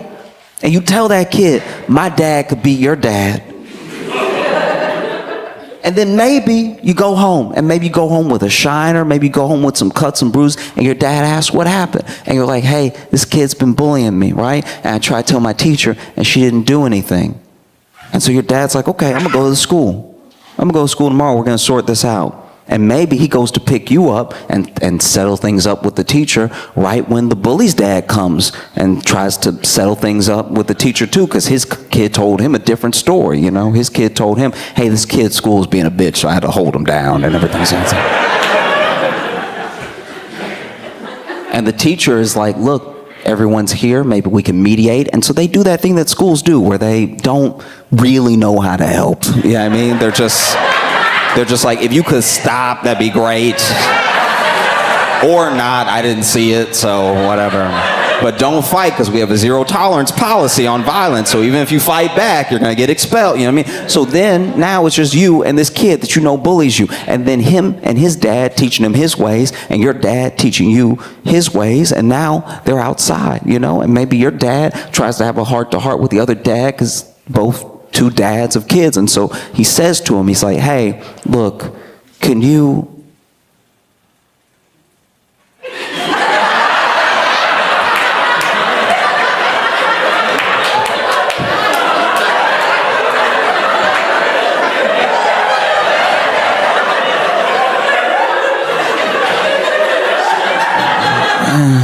it was 1969. And then the bully dad goes,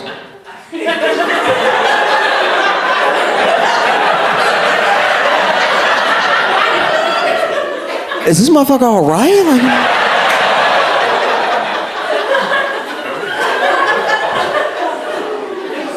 it felt crazy, because we knew. And we didn't know this exact thing would happen, but we knew we didn't feel good, and we knew we didn't feel good for months. You know what I mean? Before there was ever a debate. When we just knew it was going to be an election, we didn't feel good. That should tell everyone something. Not feeling good about an election that isn't even going to happen for another year, because we knew who the contenders were early on, right? Some people tried to run the Republican Party and they got washed, right? But we knew it was going to be Trump, and we knew it was going to be Biden for a very long time, and we didn't feel good since last year. And no one took that to heart, Republican or Democrat. People did not feel good, right? You ever get cold feet a year before the wedding? Because if so, maybe you shouldn't do it, you know? Maybe they're not the one.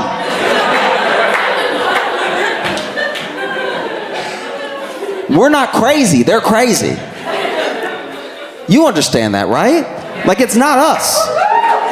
It's not us at all. Because, you know, we have eyes and ears and we use them or whatever.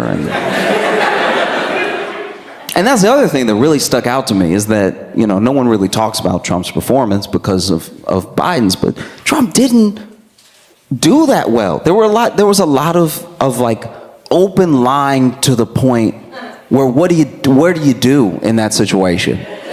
Like, everyone was kind of trashing the moderators for not doing some live fact checking in the moment. Sure, but what do you do when somebody lies that much, and how they lied, right? Because this is the thing. We found out last night that the tactics work. Trump lies fast. He talks so fast that when you hear the lie, you're like, but he didn't stutter, so it sounded kind of true. Like, I know it's not right because I was there. Because that's the other thing. He'll be lying about stuff that we were here. Like, we all remember him being president. We were here. So don't tell me It was different. I was then. And Biden, I'm assuming, is trying to tell the truth. He's saying something. But we found it that, like, a fast lie beats an unintelligible truth.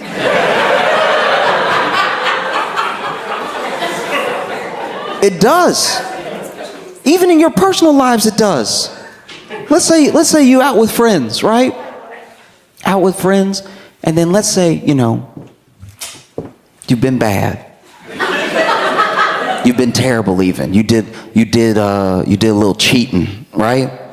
And then you get caught. And now they're holding the cell phone in front of you and they're like, who is this, right? And then you say, who is it? How am I supposed to know everybody that's in my phone? Do you know everybody that's in your phone? That's crazy. People got contacts in their phone all the time they don't remember. Sometimes I go through my phone and I look at my contacts and I'm like, who are these people? Who are any of these people? It's a lie that almost sounds kind of fairly true. Like, do you remember every contact in your phone all the time? No. Or let's say you were out and somebody tried to get you to be bad. They tried to get you. Try to get you to do some cheating. And you were like, no, I don't want to cheat. No, I love them. Get away from me, right? But later, let's say later, unbeknownst to you, one of your friends thinking they're doing you a favor or maybe playing around or playing too much, right? They hand your phone to that person and that person puts their number in your phone, right? So now when your partner is holding the phone to you, who is this in your phone? What's this number? And you try to tell the truth and you go, I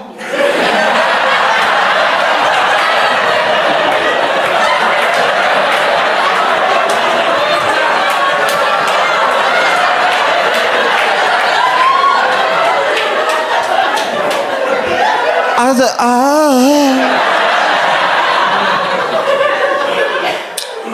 Because before,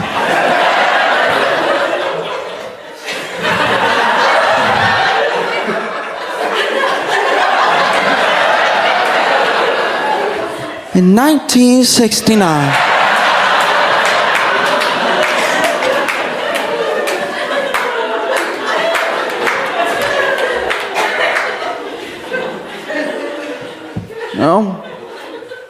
because what do we do now?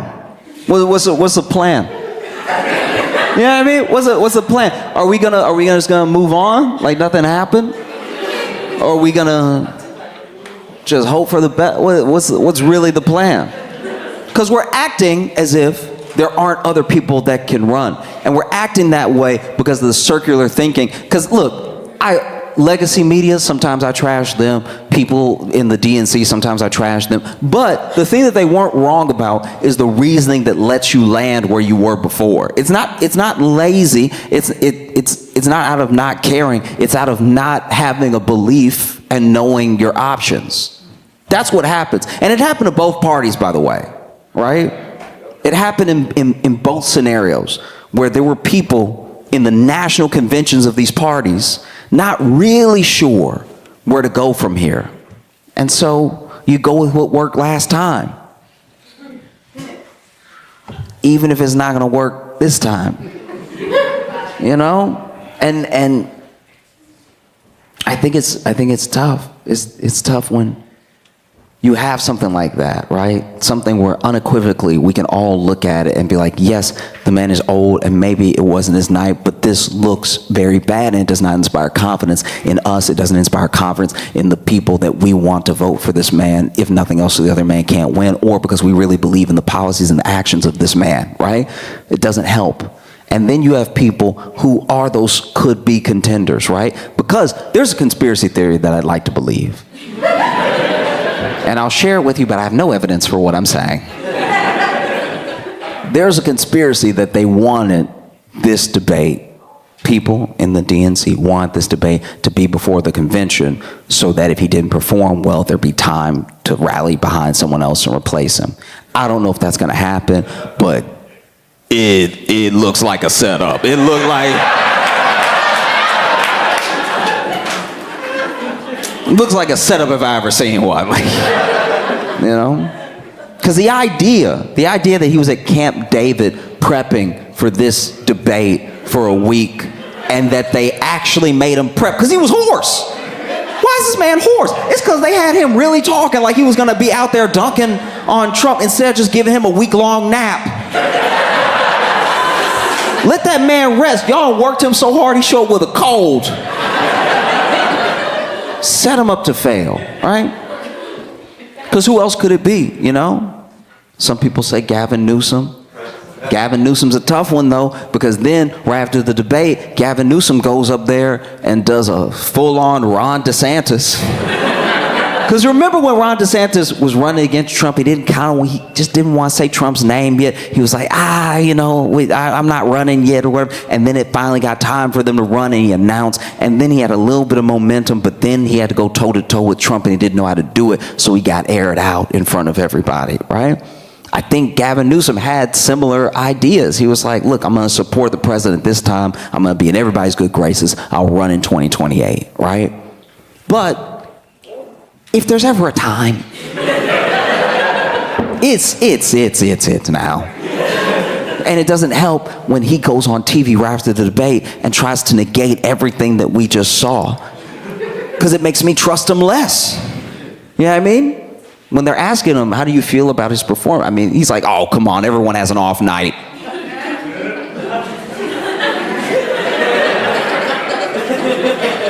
That's happened to everybody.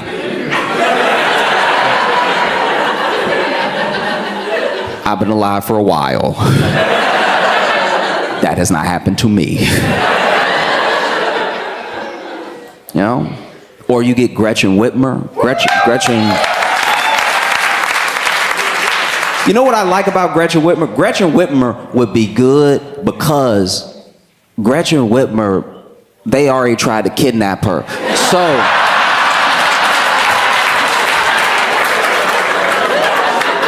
they already tried to kidnap her, so that already right there is like that's a die of January 6th right there. So she has some experience, like when they come, you know what I mean?